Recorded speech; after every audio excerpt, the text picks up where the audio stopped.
What's up, everybody? Welcome back. Early read week 11 college football betting preview. Loaded week of games coming up. College football playoff. You're going to be listening to this on Tuesday. On Tuesday night, the first college football playoff rankings will come out. Give us a little bit of clarity, but not so much clarity into what's going to happen in the college football playoff, but will obviously be some good talking points. But then this coming weekend, we have some high leverage college football games. We got Alabama-LSU and what's seeming to be a college football playoff elimination game. Georgia travels to Ole Miss to see if Carson Beck can figure out his issues. Indiana's undefeated season continues against Michigan, and the budding story that is Colorado football goes to Lubbock to face Texas Tech in hopes of now controlling their own destiny to the Big 12 championship game potentially. A lot to get to, a lot to go through from a betting perspective. To do that, bring on my old boss, good friend, one of the sharper minds in the college sports betting space. That's, of course, Tom Casale at TheTomCasale on Twitter. Tom, thanks for taking the time. Thanks for coming on the show. How's it going? Good. Thanks for having me. So, busy week 11. A lot goes down from, I think, like the Big 12 falls into further chaos. A few other things. A lot of teams on bye, so it was a lighter week, and now we're back with a loaded slate. We'll do an abridged my guy, not my guy. Tom, anybody from last week stick out to you that you want to shout out from the week 11 card? Yeah, it's a guy who didn't play. How about that? I'll give you a new one. Bryson Daly, Okay. quarterback Army. I have been an option fan for many years, believed our high school should have picked it up years ago because it evens a playing field. But the thing about option football is you got to have the quarterback. And you saw Army without Bryson Daly look normal again, right? That he's the key. If they're going to have a puncher's chance at Notre Dame, it's going to be Bryson Daly running that offense. But, I just couldn't help but notice the last couple of weeks. You watch Army without Bryson Daly, and then Horvath is injured for Navy, and you don't see the same kind of offense, right? And you see it with Air Force right now. Air Force runs a junior varsity team, and I'm not lying. They run a junior varsity team, and some of these players probably should be on it, but they lost so many guys they needed to start younger guys. So they're a ways away, but they don't have a quarterback either. And when you don't have a quarterback to run that offense. So I just thought, I was watching the games last week, and I just thought to myself, listen, I know he's not going to win the Heisman Trophy or anything, but how important has Bryson Daly been to this Army success this season? So by him being your guy, does that mean you bet some Air Force when Daly yes. was ruled out? I actually, when I heard he was, I took Air Force at 22.5. Because I just thought the explosiveness when you heard that, he might, we're worried about it. The explosiveness of the offense wouldn't be there. And if you watched Air Force versus Navy, it was the explosive plays, right? They didn't have that explosiveness. They didn't have to worry about the quarterback position. When you take away one of those three options, it's obviously a much easier offense to defend. So, yes, I snuck in. I bet Air Force for the first time this year, and I don't think I'll be betting them again, to be honest with you. Yeah, that Army nearly backdoor would be a compliment to what that would have been. Army, Air Force, because Air Force is driving in for a score to, I think they were down like 10. Yeah. And like at the 2-minute warning, and I'm flipping through the other games. It's about the end of the window, and I flip back over. I see Army runs in like a 60-yard touchdown. I'm like, I didn't even realize that they got the ball back. I'm hoping Air Force will just like knee it because I'm afraid they're going to throw another pick six. Air Force is as dreadful of a triple option team as you could get. It's really Troy Calhoun gets a mulligan this year, but that's terrible. But I was with you as well on some Air Force. I didn't even know Daly was in that much danger of being out. I just thought like low total, maybe Air Force gets something here, but clearly, obviously, Air Force was the right side with their backup. Daly, don't know what it is. They got a weird Monken quote that says like, we're confident he's going to play again this season and like hopefully next week against North Texas, which that doesn't sound super great. So we'll see for sure. That's the thing. Like, it's win or lose against Notre Dame. It's good for college football if they make it there undefeated. Yeah, you know what I mean? And then if Notre Dame takes care of them, they take care of them. But that would be a very cool game if Army goes into South Bend unbeaten. Yeah, no, absolutely. And at full strength, I don't think they'd be able to keep up. You saw Navy really struggle to step up in class, but at least it makes you a little bit more interested in what would typically be probably a less exciting type game. Yeah, and I will say this, I had the Navy over 5.5 wins, and they took care of that early for me. But I do think Army is the better of the two teams, I agree. especially with Daly. I think Navy's a nice football team. It's probably a 7-win team. But I'm not saying Army can beat Notre Dame. I just think they present more problems for the Irish. Defense is definitely better on the Army Yes. side as well. My guy for me, Trent Dilfer. I bet the UAB Tulsa over 58. UAB nearly did it themselves. They really took out some frustration there on Tulsa. It was 21-0 after I think like 9 minutes of action, less than that maybe. They were just running up and down the field on Tulsa. A team, UAB, they've been pretty miserable all year, and I think there was a lot of people thinking maybe they quit. Maybe it's that Tulsa's so terrible, but UAB, you saw what it was last year. I know Zeno out and it's Jalen Kittner now, but UAB's offense was very good last year relative to, I think, expectation. And maybe coming out of this bye week, maybe UAB's onto something towards the end of the year, not winning games necessarily like they just did against Tulsa, but maybe the offense has found something. So easy winner there.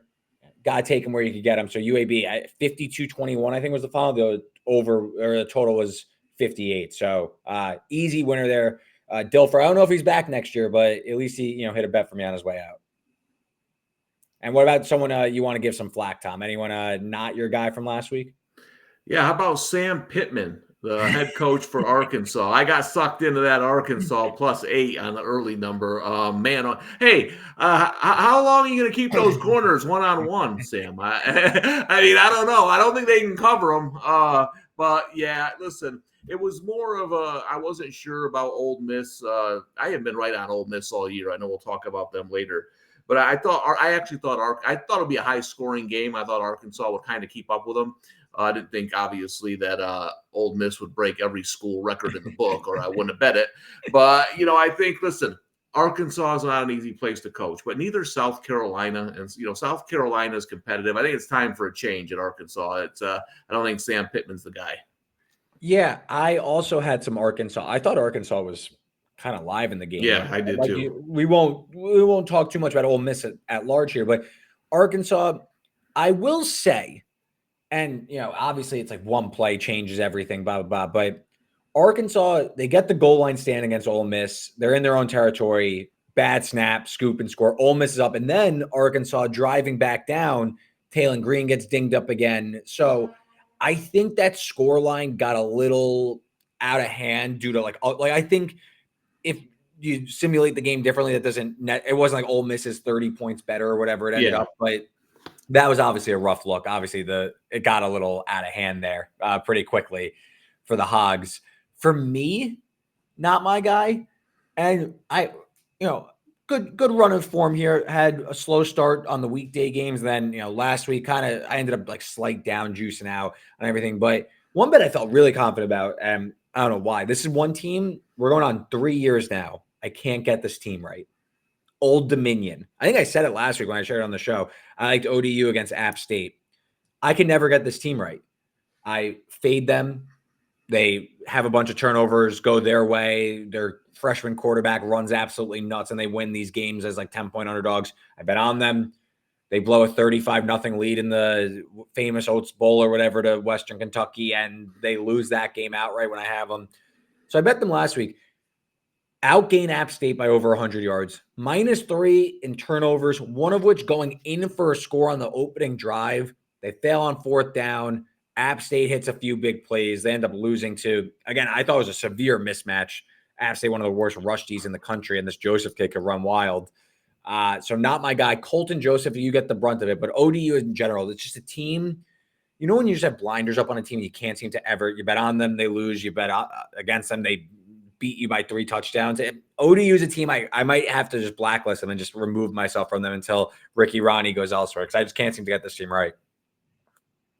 Yeah, and I think, listen, App State stinks, so there'll be a couple more times to bet against them this season.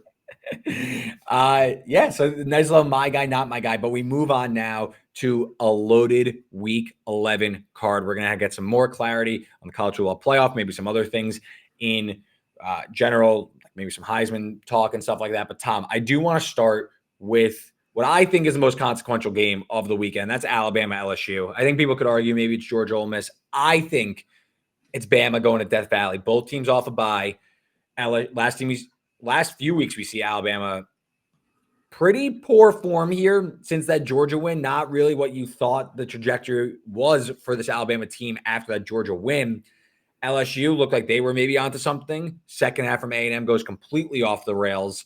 They are going to be without their starting offensive lineman, Dellinger. He had the tightrope surgery, so he's going to be out. Jalen Milroe was a little dinged up. Rumors of that. You think now a full week off, he's a little bit healthier. Tom, where are you at with this one? I think just my general feeling of how this one, I feel like you're going to get some polarizing opinions on this one for very good reason. But I do think that this isn't one where and it doesn't mean anything, but it's not like you're going to get one-way action here and a lot of people agreeing. I think you're going to see a lot of disagreements in the market around this one. Bama, about 2.5, 3-point favorite, total of 58.5. What are you thinking? Yeah, well, first of all, I've been calling for a college football playoff since 1990 to tell you how long I've been. And I just, in my opinion, I knew everybody was wrong. The games won't matter as much and all this stuff. I think that every week, I think there's bigger games now. I think more games matter. Okay, so a game in September like Texas, Alabama last year doesn't have quite as much, but I want meaningful games at the end of the season. And this is what we got right here, right? Like you said, can an SEC team get in with 3 losses? Maybe. They will at some point. I mean, I don't know if it'll be this year, but maybe if everything fell their way. Probably not. So this game now is you're getting an early playoff game right here in early November. And listen, I think that this is going to be a good game. I kind of like the over, and I don't think either defense is worth anything, to be completely honest with you. I think you can throw on both teams, and I think it could get a little crazy. I lean LSU. There's just something. Listen, I bet Georgia against Alabama. I thought for sure the brain fart for Kirby Smart was gone when he retired, Nick Saban. But it's actually the uniforms. I said, it's got to be Nick Saban because he coached under him, right? So he's got some kind of brain fart when he coaches against Saban. It's his mentor, blah, blah, blah. But it's really, he can't coach against those uniforms, which is astonishing when you look at how many consecutive games Georgia has won against teams not named Alabama. So, but I do think, they didn't show up in the first quarter there. And that's the best Alabama's looked all year by far, was the first half of that game. Other than that, though, I think they've been kind of average. And like you said, I think maybe the change at quarterback got LSU against A&M. They started running that mesh a little bit. But I lean LSU, and I like the over. So I'm with you. I think there's a compelling case for both teams in terms of Bama, LSU. I don't have a ton of conviction here. I do agree that I just feel there's a lot of avenues to points for both teams. And I'm with you 100%. I was on Georgia against Alabama, and I feel like I have PTSD now watching Alabama trip over itself. How did I lose that Georgia bet? Now I see Carson Beck throwing picks left and right. I'm like, maybe that's why. But I go back to last year, and I know LSU's defense has taken strides, but Jalen Milroe torched this LSU team. That was banged up at the time, but he hung 45 on them. And I know new staff, they're better. I get that, but I still feel like in a big game, this offense does have a level to get to, whether it's that Georgia first half where Milroe had what was it, 100 rushing yards and 100 passing yards in the first half alone. They still have a ceiling that not a lot of teams have. And again, that doesn't mean that you get it every week and stuff. We've seen that, but I do trust DeBoer off a bye to have a game plan that can resemble that Georgia game. And I never really was into the LSU defensive resurgence that they showed. I think they got kind of lucky catching Ole Miss at the end of a 7-game stretch, catching Arkansas with a bunch of injuries. I was never really in on that. Now they will have the extra week to prepare for a mobile quarterback like Milroe, but Milroe is a different kind of animal than Marcel Reed from a passing perspective. His ability to hit deep passes is, I think, going to be probably how this game really picks up its scoring and, get a little back and forth shootout type vibes. I think that's where this game goes. I was skeptical of Milroe as a deep ball passer, but we're going on 2 years now where this guy is just money down the field. Last year, I think it was like 27 big time throws to no turnover worthy plays. This year, he's only completing 43% of his passes on deep shots, but no turnover worthy plays. So when he's going deep, he's really given the likes of Ryan Williams chances to make plays. So I think Bama could score. And I just look at the other side of him. To me, LSU, with this passing game, I love Nussmeier. I think he's fantastic. Maybe there's some offensive line concerns with Dellinger out, but this Bama secondary hasn't been good all year. They're 116th in explosive pass defense. And ultimately, they get to the quarterback. They have a decent pass rush. They're top 30, according to PFF, but 18 sacks, that's 54th in the country. 45 TFLs at 75th in the country. They're not necessarily like driving a ton of, they're not like blowing plays up. So I agree with you. I think both teams can move. I would say where this goes wrong, Tom, is if Alabama really tries to like play keep away from Nussmeier, but I don't know if that's Kalen DeBoer's style, right? Like I feel like he wants to set the tone by getting the scoring going, if that makes sense. I feel like he wants to hunt the explosives and make LSU catch them rather than like, let's try and lock this down. Because I don't think he trusts the defense very much. Yeah, I agree. I think he knows he's got to score some points here. I think it could be a crazy game. I think it's going to be an entertaining game. 100%. And again, I'm with you. Like LSU last year, I think there was 2 issues. One, the coordinator was terrible. They couldn't tackle. They missed assignments, and they didn't have enough recruits yet on defense. I think they kind of fixed one of them. I think they tackle better.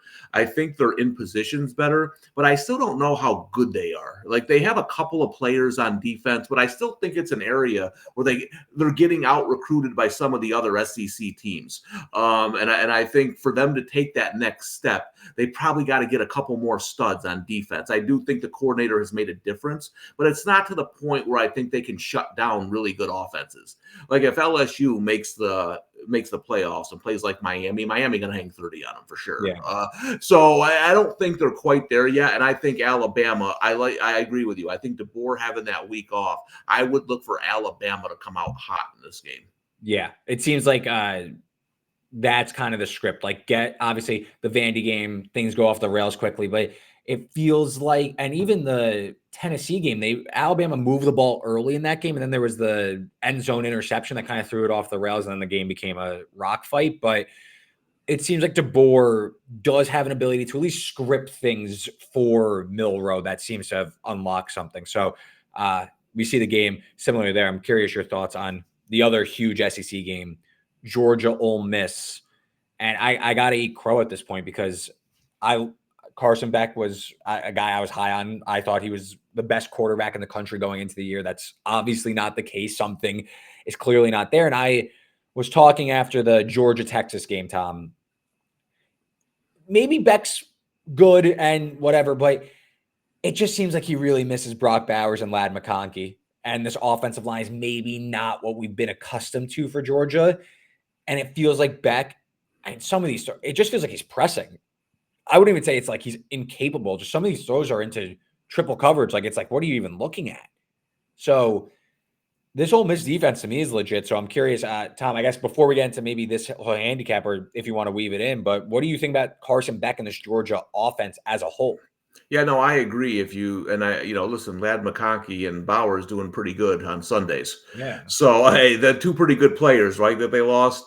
There's just listen, I took Georgia against Texas. That was my favorite play of the year. When it got to +5, I said, Jesus, somebody's got to be out. I don't know who. I'm going to suck. They're going to sucker me right into this. I didn't get the line at all. Texas hadn't played anybody, and boy, was that a spot for Georgia, right? They love that kind of game. And I do expect that they'll be ready to go here. I just feel I think that front for Ole Miss can give them different issues. It's really good. I mean, Lane went out. He brought in a bunch of transfers to beef up the defensive front.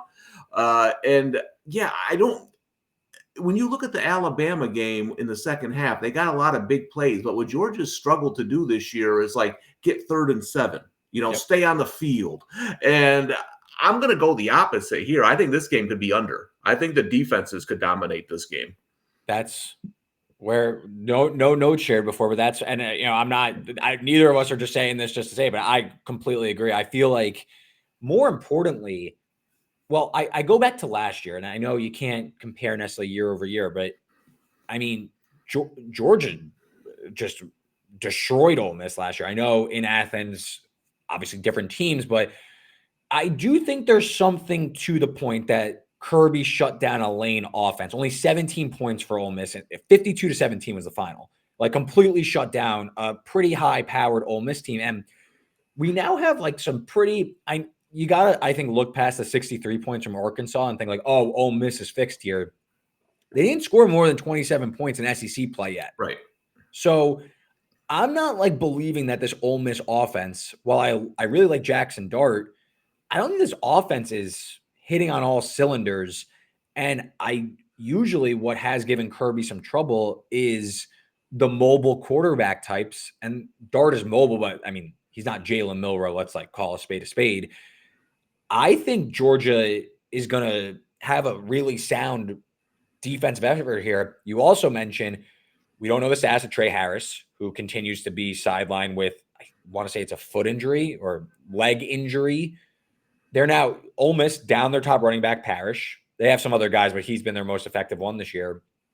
And with this Carson Beck lingering issue, 12 big-time throws to 13 turnover-worthy plays, I don't know if they're calling a pass-heavy scheme here.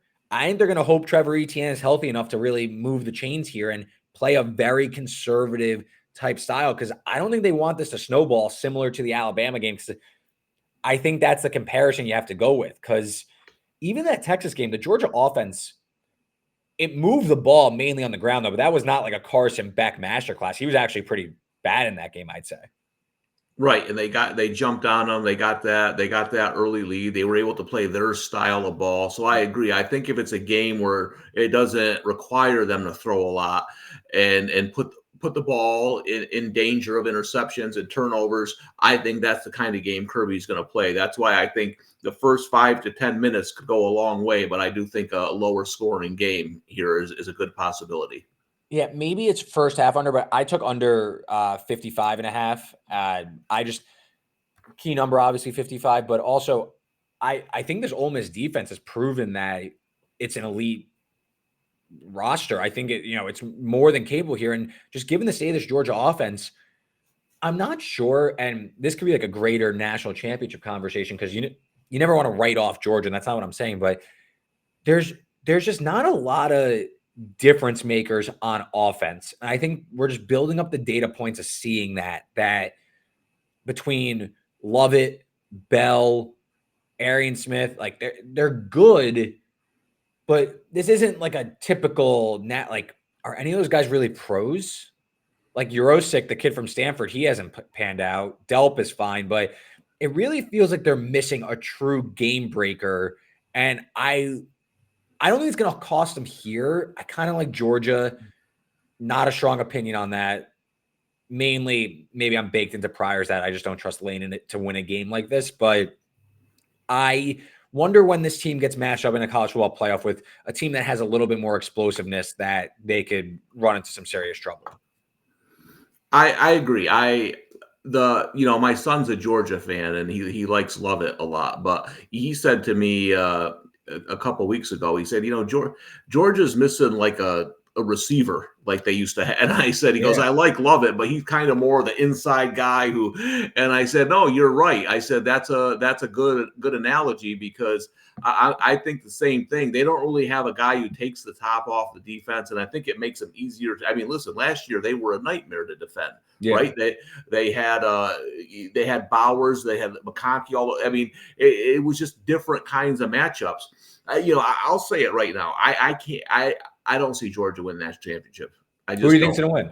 I bet I got Oregon at 11-1, and I got Ohio State in a 3-team futures parlay. I'm gonna ride with those two. I think one of those two teams has a really good chance this year, only because I don't think the SEC has its normal dominant team. I think they got a bunch of good teams, right? They got 3, 4, 5 teams that could win it all. But they don't have that one Georgia, Alabama dominant team. And I think it might open the door a little bit for an Ohio State or Oregon. But I think, listen, there's going to be a heck of a lot of good games in that college football playoff.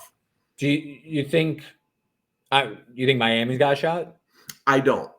Yeah, I don't either. And listen, I think their offense can, but I said sooner. To me, Miami's a team who's dying to lose a football game. Right, they're begging teams to beat them. They begged Virginia Tech to beat them. They begged Cal to beat them. They were down against Duke. Now think about the 3 teams I just named. Yeah. Right, like I think the ACC to me is really down. I mean, we know how bad Florida State is. I think Clemson's okay. I think they're a decent team. I think they'll give Miami a fight if they play each other, but I just don't think they've seen the kind of defenses they're going to have to face in the playoffs. And sooner or later, one of those defenses will hold them to 24-27 and score more. And I think that's where Miami's problem is going to be. Yeah, if Haynes King plays, might be this weekend. Miami goes down. No, for sure. We remember what happened last year when they played Georgia Tech. And this Georgia Tech, they have a propensity in this regime to be a thorn in the side of these big favorites. I know Florida State is god awful now, but that just week 0, they took them down. I know obviously Florida State's much worse than we could expect, but much worse. Yeah, I mean, I don't care what you thought about a Florida State heading into the year. I'd love to see the person who saw this coming. But I agree with you. I don't know who's going to win. Because I think Oregon and Ohio State also have some flaws. I think those two probably have, I think, the most, I don't even know if there's a word, but maskable flaws, or the most flaws that can be masked. But, I think it's going to be a really compelling playoff. I think, this is a year where 12 teams make some sense, and it should be exciting. A team that is looking like it's going to get in with flying colors, Indiana, Kurt Cignetti's Indiana Hoosiers, 47 unanswered against Michigan State on the road after going down. +8 was looking good there. +8.5 was looking good there for about 10 minutes, right? Yeah. I mean, Jesus. If you want to walk the dog after the first quarter, you're probably like counting your money on the walk, and you come back. Indiana, so they go down 10-0. First time trailing all season. They rattle off 47 unanswered. They now go – so going through their schedule, whatever you think about Michigan this year, this is the most talented team Indiana's going to play this season. And as someone who's been talking up Indiana, I feel like now I'm almost like a hater because I feel like I've been trying to walk it back the last few weeks. I just think maybe with the injury to Rourke, maybe there's some uncertainty, and now the competition's picking up. But no, they keep just smashing expectations. For me, against Michigan, a team that I know the score line looked all right against Oregon, but this team just isn't very good. The offense has been solved. The offense isn't very good. The defense now, maybe Will Johnson's back, the cornerback. That's a huge get here. But to me, this Indiana defensive line is just so disruptive that it's a big point spread. We're pushing 2 touchdowns here, but it would be Indiana or pass for me here with Michigan. I can't. And the way Indiana plays, I feel like if they get ahead, they want to bury any team in their way. And I don't know if Michigan really has the resistance. Yeah, listen, I'm not going against Indiana. I went against them with Nebraska. 7 in this game. I don't know. It's going to be a tough, low-scoring game. That game was about 2 minutes that lasted, and then I took Michigan State. All right, here it is on the road, November. This is the time to sell high. Now that one I was in for 10 minutes, not 2 minutes. But I've been trying to find the right time to go against Indiana, and it hasn't been one. So I'm out. And listen, I'm going to be honest with you. Michigan, they got that national championship. They're looking in the face, I think, of a couple of lean years here for a couple of reasons. We know Harbaugh, whatever he did something. It probably wasn't on the level. And I think they know that. And I think they have a coach who they don't think they're going to have 3 years from now. That's just my opinion. I think they have a coach who loves Michigan, who knew the team, and they said, listen, we might have a couple of tough years here. Let's go with them. Let's see what happens. But I'm telling you right now, he's not going to be the coach in 2 years. He's just not. And I think, listen, I've been around for quite a while, and Michigan and Ohio State haven't been down often. But when they are, and one of these teams comes up and they can pound them, they will pound them. Yep. Trust me, and they will keep. And what does that do? It's good for the school. It's good for the team. It's good for the boosters. The boosters can't. They've been getting killed by Michigan for 30 years, right? And now you get a chance to lay it on them. That's what always makes me nervous about a game like this, because I agree with you. I don't think Cignetti's going to let up if they get the lead. Yeah, that's my concern. I think, and again, I just watch this Michigan team. Where's the offense coming from? They got a fumble recovery. They hit a gadget play last week against Oregon, but like Oregon was like walking through the game. Like they didn't care at all. They were sleepwalking. And listen, and it's the I don't know. They get the ball at the 10. They're rotating quarterbacks. They're running the ball up the middle. Like, I'm just like, what the hell is this? Yeah. And so it's the play calling. It's the quarterback. The whole thing's out of whack. You know what I mean? Like, you don't have last year's team. You can't run the ball 2nd and 9, 2nd and goal from the 9. You just can't. There's 10 men in the box. You got to do something different. So I just, and the thing about Michigan too is I think there's a week, and it hasn't really happened yet. I know they've gotten beat by like Oregon, but I think there's a week where the wheels might come off, and this could be the week. I was eyeing, just because like it is a big point spread. This is, again, like you just can't, the market can't catch up to this team. Like maybe it's like Michigan team total under, because I was kind of looking your way, like where's the week where like they actually can't move? Like it's like they can't move. Like they look like Tulsa, or they look like Air Force. Like they look like they just can't move the ball. So that was also my look. If like this number's a little rich for you, like in like the 17.5 range, like is Michigan really going to put together 3 touchdown drives or, something of that sort? This Michigan team, and back to your point about the coaching, I will say, and I was talking to a Michigan buddy, like a diehard Michigan fan, and we're talking, and I'm like, Moore's not going to get fired this year, but like if next year's bad, right? Then I think the seat gets hot. But and his response, and I agree with him, was he's like, I give Sharon the benefit of the doubt, because it's not like he really had many options. Like Jim leaves in February after the national championship and everything else. Like he's kind of like put in a rock in a hard place to really put together like the roster he wants. And then I think they missed the window for like all the transfer quarterbacks and stuff. And like they were left with Orgy, who is obviously like much worse than they could have imagined. So I guess that's a saving grace. But like if Michigan's like this bad again next year, like, Sharon Moore is going to be on the hot seat, like almost. Yeah. Yeah, no doubt about it. And it's just, what if last January in the third quarter of the national championship game, what if I tweeted out that, hey, next year Michigan's going to be over a 2-touchdown underdog to Indiana? You think that would have got any play? I mean, think about that. Just a few months. I mean, good God, it's really amazing what can happen year to year in college football. That's this new transfer portal NIL era. You can have these turnarounds. And I think, and I was talking about this with my guest last week, leaning into this variance preseason, there's probably a lot of edges to be had in terms of, the win total market, the alternate win total market. Indiana was 200 to 1 to make the playoff. I took their over 5 win total and thought that was like money. Like I was like, and like any radio hit I did, they were like, what's your favorite win total? I'm like, Indiana over 5.5. I didn't even like sniff playoff. Like I didn't even open my like imagination to even think about it. And now, like, if I'm thinking some of these teams that are going to import their rosters, maybe you gotta start like shooting a little bit higher, think a little bit higher, lean into the variance. And if you want to talk about variance, Tom, Colorado travels to Lubbock to take on Texas Tech. Colorado, all of a sudden, with Kansas State and Iowa State going down, Colorado's tied for second place in the Big 12. BYU still undefeated, but Colorado has everything in front of them now. Travis Hunter, media tour, he's right there for the Heisman. Travel to Texas Tech team that beat Iowa State, huge upset, just classic Big 12. Colorado off the bye. Tom, I'm curious your thoughts on this one. Colorado about a 3.5 point favorite, total of 62.5.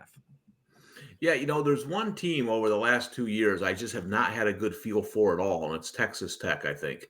I had them earlier, I had them earlier this year. I think it was against Cincinnati at home, and they won. But I don't have a good. They're kind of a weird team. I don't know if there's a team that looks so much different week to week than Yeah. Texas Tech. It's just they're really a tough team to gauge. And listen, Colorado's better than I thought they would be. I give Dion a little credit. I don't think Dion is a phenomenal game day coach. Okay, Mm-mm. I think he stands there, but what he did is he got the right coordinators around him. Obviously, Cowboys fans know what happens when Mike Zimmer comes to your team, right? Nothing good. But so, and I think that's a big part of coaching. I do. I think some of these coaches, like Dennis Allen, who just got fired, and Robert Saleh, they surround themselves with idiots. And what do you expect, Yeah. And so I think that's the one good thing Dion did is he brought in a really good defensive coordinator. He got the offense he wants going. And obviously he can get players there. That's his Mm. strength. Come to Colorado and play with us. This is a very, very interesting game for me because this is the type of game that Colorado would last couple of years would lose. Can they go there? I'll say this right now. Colorado goes to Texas Tech and wins, they'll win the Big 12. Listen, I need to revise my Colorado opinion because the Hunter Heisman, the Colorado Big 12, all that stuff, I was like, you know what? I'm good. Like I Me don't too. need I don't need that. But I think we're like doing some like looking back on like how did I miss Colorado? Because obviously there's no denying they're super talented, but like I think I just didn't, and again, this like variance conversation, I don't think I like really grasped how mid the Big 12 was gonna be and just how close all these teams together are that like yeah, it like if the right simulation plays out, Colorado's arguably more talented than every team in the Big 12. Right. So on paper. So if it clicks and every team doesn't separate themselves, then yeah, Colorado all of a sudden could be in the driver's seat going into week 11. Like I think I overestimated the league as a whole and underestimated the fact that Colorado has a really good roster and that like there is a world where it could click. You know what I mean? Because now we're here and it's clicked. They've taken care of business. Texas Tech, just some numbers here. If we're going to talk about like this game, I don't have a strong opinion. I'm not rushing a lay Tech, even catching 3.5. I made Colorado inside of 3, but to me, like I kind of like the over because I don't know where Texas Tech's getting stops in this game. They shut down Iowa State, but I wouldn't say that was a real lockdown effort. They're also driving rainstorms at points in that game. You go back through some of these games for Texas Tech, and they're all shootouts. They just let 59 to Baylor. Yeah. Let up like 44 to Washington State. I mean, they have been 36 to TCU. They blew a 17-point second half lead in that one. They're 127th in coverage grading, according to Pro Football Focus, 126 in tackling. I mean, the defense, the only thing they do right is force turnovers. They're top 15 in terms of turnovers forced. So can they win the turnover battle? In theory, they can. But when you're playing a guy like Shedeur Sanders that is arguably the best quarterback prospect now, I don't know if I could like lean into that. Like, oh, like this defense going to draw havoc on Colorado. I think Shadeur's too good for them. And these pass catchers are too talented that they're going to be explosives. So I'm a little concerned how Texas Tech gets stops down to down.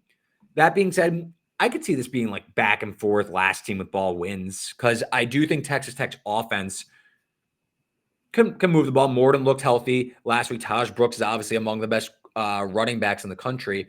Overall, Texas Tech, 35th in EPA per play.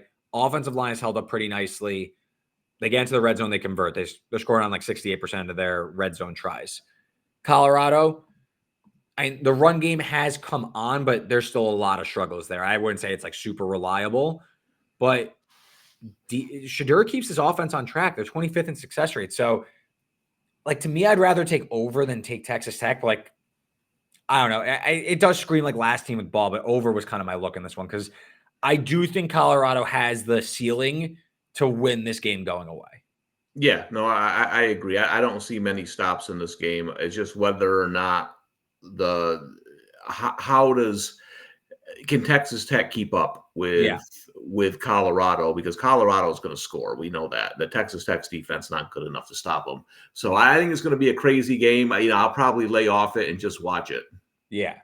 And so really quick before we move on to the rest of the card, Heisman, just really like quick thought on it. Where you at? I think if Miami goes undefeated, I think it's Cam Ward. What if Colorado runs the table? Yeah, I hear you, and I think Hunter will get some looks. I just think Cam Ward has made enough of those Heisman-like plays. He's a quarterback, and I think he's got what 3 now come from behind wins in the fourth quarter. Those type of things all matter. I also, it might be different now, but I remember years ago I did an article and I talked to Heisman voters. And at least back then, I mean, I'm sure they all don't still vote, but they all most of them said to me, they really don't make up their mind until November. They're all doing other stuff there, and they start to really. So I still think these next couple of weeks matter, and we'll see what happens. But whenever there's a quarterback in the mix, I tend to go with the quarterback. Yeah, no, I agree with that. There's just like a lot of Hunter buzz, and you can't even ignore it. I mean, the guy's going on like College Game Day, and they're talking. And I think they have to run the table for sure. Yeah, they have to make the Big 12 title game, and he's definitely gonna be a finalist at this rate. But if Colorado keeps, and I mean, the schedule broke their way very nicely, so I think it's gonna be a compelling Heisman race. I wouldn't say it's like the best Heisman race or anything like that, because again, like I think Cam Ward's really like exciting, but I wouldn't say he's like this resounding like tryout. Like he's making great plays, but again, like look at the competition. You know what I mean? Like he also puts them in those positions sometimes. You know what I mean? So like I'm not like going out like being like, oh, Cam Ward is like this is one of the best college football seasons ever. No, and I think Hunter's the best player in college football, and I think he'll be the first pick in the draft most likely. But it's just I think some voters still have to get there when there's a guy. You know what I mean? Like let me put it this way. It's easier to vote for Cam Ward. Oh, yeah. It's easier to say, oh, yeah, well, he led his team, blah, blah, blah. He brought the U back. Look at these games. And, for guys who don't sit there and study all these teams like us and are kind of looking at the highlights and throw a vote in there, I think he's the easy pick. 100%. Completely agree with that. Before we open up the slate, let's talk about our sponsor for today's show, and that's Rithmm. Rithmm is an AI-generated sports betting modeling app that has hundreds of different inputs that lets you make your own sports betting prediction. Use Rithmm's AI technology to get started and win on not just college football, but it's also college basketball season. College basketball season started on Monday, and with Rithmm, you get predictions for every D1 team, from the SEC and Big Ten to the Missouri Valley and Colonial Athletic Conferences, most notable conferences to the most obscure ones. You get hundreds of different insights every week using Rithmm. Just go on, use the promo code in the podcast description below. Get started today. Sign up, get started, and sign up with Rithmm today to win on not just college football, but college basketball too. Be prepared for March Madness like never before. With Rithmm, you see the dogs that become Cinderella stories much earlier in the season because you will keep seeing teams like UMBC or Norfolk State recommended. Rithmm uses their insights to find the best bets nightly. Get started with Rithmm today. So, Tom, let's open up the board here. We got Maction starting for the people listening on the podcast tonight. Always great time of year with Maction starting. I'm enough with Conference USA. That it's almost too bad. Yeah, I feel like it's too low of level. You need the directional schools to really take home the midweek games. So, but before we get into Saturday's loaded slate, any games, Tuesday, whether it's Maction or, there's a handful of power conference games on Friday. Any games stick out to you on the weeknight card? Yeah, this line's moved a little bit, but I think Iowa's going to have too much for UCLA. I think like when you look at teams that Iowa can ball, I mean, UCLA is right there. I just feel like the Iowa defense dominates that game. They run the ball. I had Iowa last week. I just think when they can run the football and you can't scare them down the field defensively, that's tailor-made for Iowa. And I know it's up to 6.5. It's gone up some. But if you want to put that like in a money line parlay or something, I got it like 4.5 when it opened. But I think I think they're going to be too much for UCLA. I don't know what's going on with Nebraska, but I can promise you, if you watch that game, you didn't come away thinking, "Wow, UCLA, what a great performance." You came away with like, "What's going on with Nebraska?" So I took a different approach in this game, but I agree with you. I kind of lean towards the Iowa side. I went for the under. It's moved. Yeah. Key number 45, but I'm thinking the same way you are. I'm not sure I'm buying this UCLA resurgence, scoring 30 plus against Rutgers, scoring 27 on Nebraska. I think you look back, you see Rutgers cluster injuries in the secondary, Nebraska cluster injuries everywhere. Iowa, so Nebraska and Rutgers are each outside the top 50 in coverage grading. Iowa is 6th. So this Ethan Garber's passing game is non-existent in my opinion against Iowa. Right. I think this is going to be more just running into crowded boxes, and UCLA's offense isn't going to go anywhere. On the same time, I know Brendan Sullivan has given this Iowa offense maybe another look, but I also think the 40 plus against Northwestern Wisconsin is a little misleading. Those are, home games. Obviously, Iowa's a different team on the road. UCLA, what they do really well, number 3 in explosive rush defense, top 20 in yards per carry allowed. So I think UCLA, this is still Iowa's offense still is a run first, run everything offense. Sullivan gives them another dimension, but I don't think Iowa's going on the road on a short week and laying 35 on UCLA. I still think, while I think Iowa has too much for UCLA, I think this game is still played in a phone booth for most of it. And Iowa gets margin, but I think it's UCLA that really struggles. So I went for the under, but I can't hate your look either at laying the points with Iowa. Yeah, and again, 4.5 and 6.5 is a little bit. That's a 2-point difference. So it's obviously that was hit pretty hard. I did think the opener was a little low, but yeah, I expect the same kind of game. 24-6, that type of thing. That's what I see here. So 2 games I want to run by you on the weeknights. I haven't made a play yet, but maybe we could talk these out. Cal going to Wake Forest on also Friday night. I'm kind of chewing on the under. I'm kind of chewing on Wake Forest. I look back at Cal's resume here.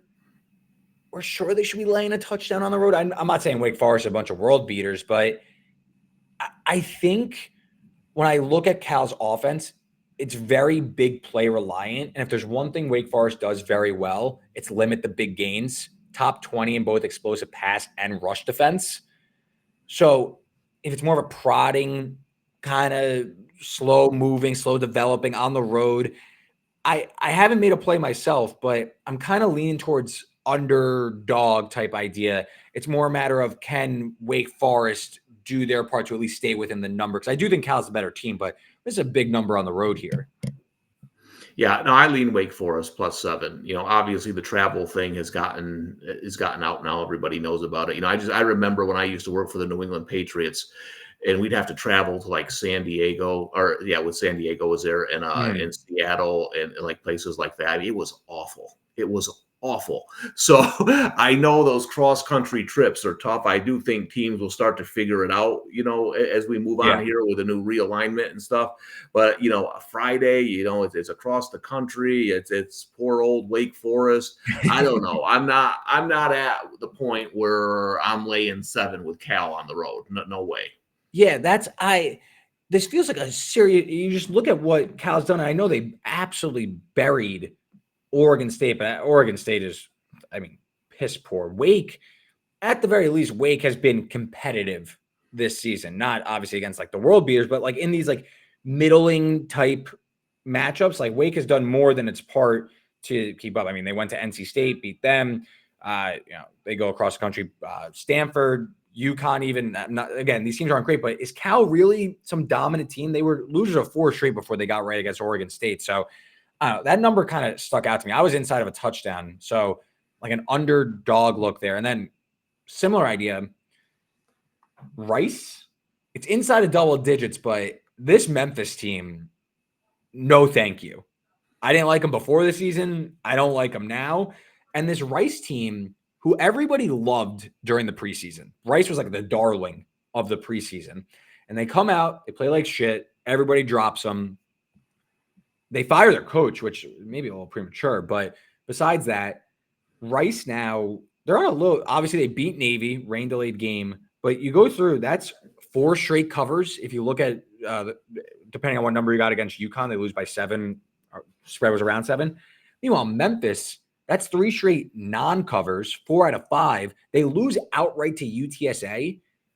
They've allowed now 44, 28, and 44 in their last 3 games. Like, is Rice, like, are we sure Memphis is getting up off the mat for this one? They want to bury Rice, or is like Rice to me slow tempo and they could kind of run the ball here? Yeah, now listen, I'm an old school guy. Now, Reed, I know you're one of them spreadsheet guys. You love your spreadsheets, right, and everything. I'm not saying nothing wrong with that. Those are very valuable. But sometimes one of the things I do is I just look at, Memphis came into the season. Right now, football is a very emotional game. It's a very emotional game. It's got to be played with the right emotion. Mm-hmm. You come into the season, they're talking playoffs. Okay, they beat Florida State. They're on top of the world. And now what's happened, right? The wheels have fallen off. Now, these are 18, 19, 20-year-old kids. Sometimes when that happens, Seth Hennigan might be like 25. Well, no, he's married with 2 kids. I'm talking about most of them. But sometimes when that happens, kids don't, maybe they're going out a little more, right? They're still college kids. Mm-hmm. That they don't have the eye on the prize like they did a couple months ago when they started the season. And I always try to find those teams. And man, if you saw Memphis play last week, they look like one of those teams that have just completely lost interest. So I agree with you. I think there's some value here with Rice at 9.5. This game I might try to live bet on Friday when I'm sitting here watching college basketball. But I'm with you. You kind of fooled me there because I thought you were going to take like a Jimmy's and Joe's approach. Like Memphis is way too talented for us. They're going to bury them. You had me on. If we bet that way, then we'll be in the poorhouse because a lot of times in a lot of games where the Jimmy's and Joe's didn't cover. I know that much. Yeah, this Rice team. I mean, in spite of the coach firing, I mean, look, they say what you want about Navy. They still were a double-digit home dog. They won the game convincingly. So I just think that maybe Rice is a team that, look, again, for them, pretty high expectations, like a 6.5 win total. Maybe it took a little bit for them to get this thing going. I know Warner's been in and out of the lineup and whatnot. And I mean, the defense hasn't been the issue. Top 10 in sacks this season. And the offense, if there's one thing the offense has been able to do is run the ball pretty nice with the running back Connors.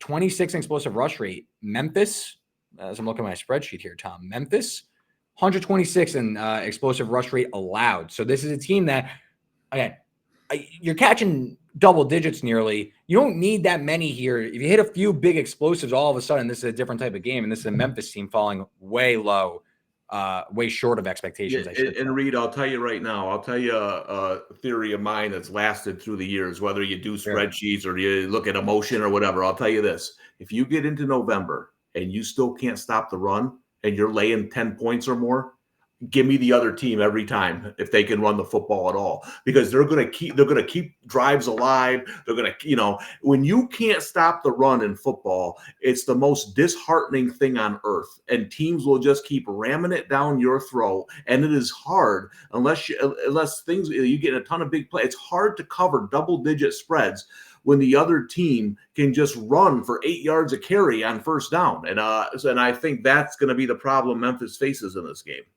Not to mention Rice plays slow. They're like outside the top 100 in seconds. Like they're slow running dog. That's like the perfect blend for what you're looking for when you want to back an underdog like that. A team that can run, keep the drive alive, play slow. Let's move to Saturday's card before we get out of here. Any games stick out to you? I got just 2 or 3 that I want to run by you, Tom. But anyone stick out to you on Saturday that we didn't talk about yet? I think there's – listen, Iowa State lost last week, and I know Kansas has played a lot of close games, but to me, this is a nice bounce-back spot for Iowa State. I just think the defense is going to put too much pressure on the quarterback for Kansas, Daniels. It's 3 on the road. Iowa State really doesn't care about playing on the road. So I think there's some value there now that they've come off that loss. I think they'll be refocused because it's still very much in the you know, in the playoff race. That's Yeah. what's great about the playoffs. And listen, I'm with you. Watch out. Noon start, Miami. Again, teams run the ball on them. Georgia Tech.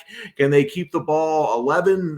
I don't know. I kind of like Georgia Tech in that game. We'll watch the injury stuff, but They need King back, I think. they need, yes. There's a big drop off. Yeah, and listen, I'm probably not going to play this game, but you know, Texas is going to murder Florida. Florida's down to the third string quarterback. Let's listen. Whatever you think of Florida or their coach, they're down to their third string quarterback. They're going to Texas. They're going to get murdered. Yeah, no, I agree with that. Okay, I want to run a few by you. Let's start. So I played NC State, laying 3 against Duke. I think we're talking about Rice, a team that's maybe starting to click. I think NC State, few results. They beat Cal before their bye week. They come out of the bye week. They squash Stanford. Before that, even, they probably should have beat Syracuse. A little misleading box score there at home.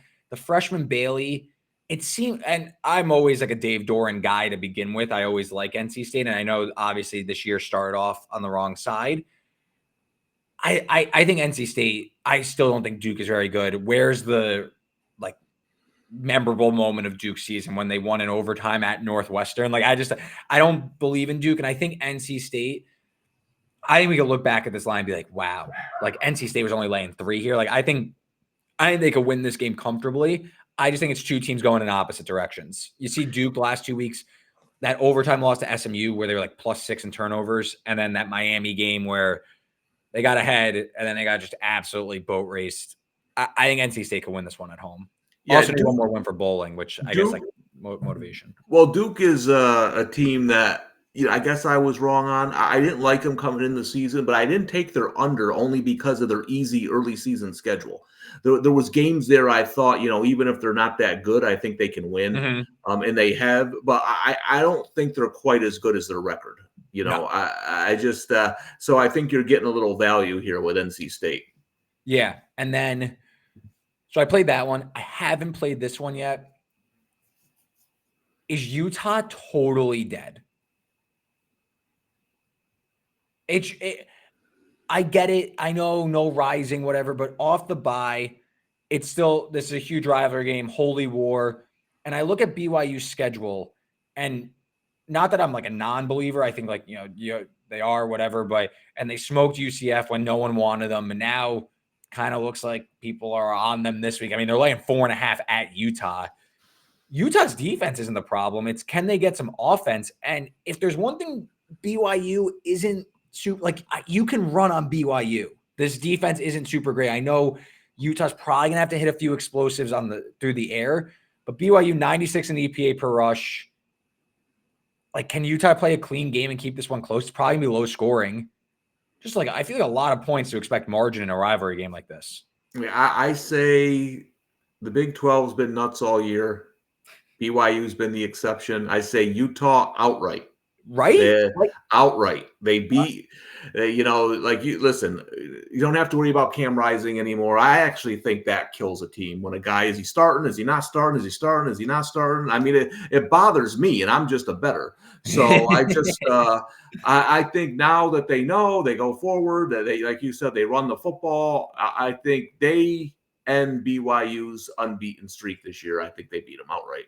I know they had some coordinator turnover, but I don't necessarily believe that they've totally lost the locker room. And like, I still think that like the defense has still played very well. They're at home. And like, if there is something for Kyle Whittingham to get, like, obviously the season's lost, but like, isn't this kind of it? Like, isn't this like, it's your rival spoiled their undefeated season? And like, right. He's a good coach. Whittingham's a good coach. And I don't know if they'll win any games after this, but he will get them ready for this game. He will. Good coaches know how, listen, I just told you about like a Memphis who's kind of the wheels might fall off. But what a good coach like Whittingham will do in a rivalry game like this is he will make his players believe that their season will still mean something if they ruin BYU's. Yes.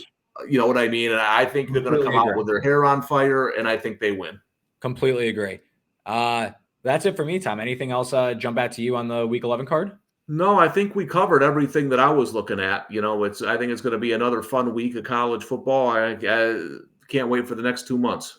Yeah, that's great. So you can follow him on Twitter at TheTomCasale, one of the best college football and college basketball minds in the space. Make sure you're checking out all his work on Twitter. You can follow me on Twitter at Reed Wallach. The bets are in from this week's episode are in the play tracker in the Google sheet below. Also in real time on my betstamp at RW33. And we'll be back on Thursday with some injury news, some adds to the card, and another underdog round robin. Tom, thanks again. We got to do this again sometime. Sure. Thanks for having me.